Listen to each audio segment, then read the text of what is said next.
খালেদা জিয়া বাংলাদেশের প্রথম নারী প্রধানমন্ত্রী।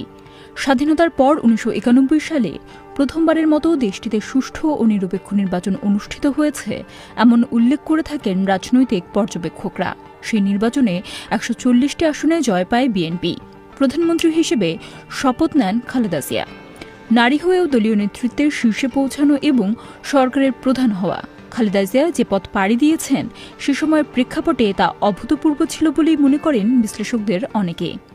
বাংলাদেশের যে সামাজিক পশ্চাৎপদতা এবং ধর্মান্ধতা, এক শ্রেণীর কাঠমোল্লা যেভাবে প্রচার করেন যে ইসলামে নারী নেতৃত্ব হারাম ইত্যাদি, এইসব প্রচার তো ছিল।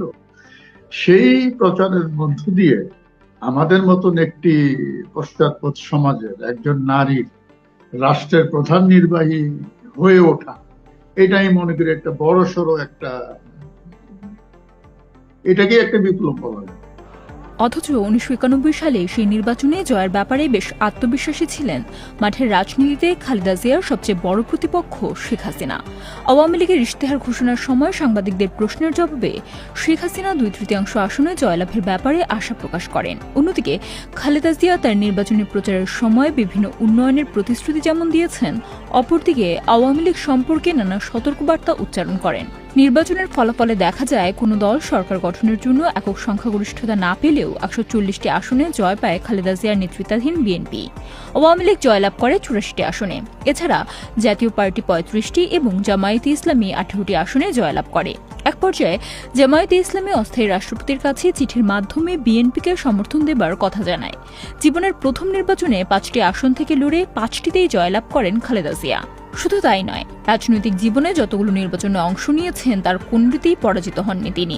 ১৯৯১ সালের ২০ মার্চ প্রধানমন্ত্রী হিসেবে শপথ গ্রহণ করেন খালেদা জিয়া। রাজনীতিতে আসার ১০ বছরের মধ্যেই বাংলাদেশের সরকার প্রধান নির্বাচিত হন তিনি।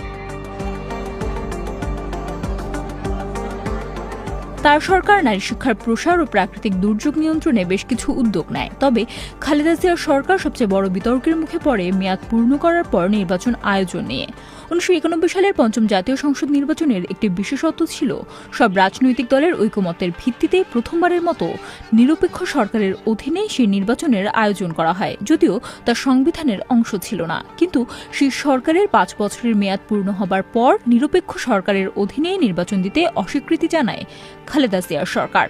১৯৯৬ সালের ১৫ ফেব্রুয়ারি তৎকালীন বিএনপি সরকার এক বিতর্কিত নির্বাচন আয়োজন করে। দেশের সবকটি বড় রাজনৈতিক দল সেই নির্বাচন বয়কট করেছিল। এই প্রেক্ষাপট তৈরি হয়েছিল ১৯৯৪ সালের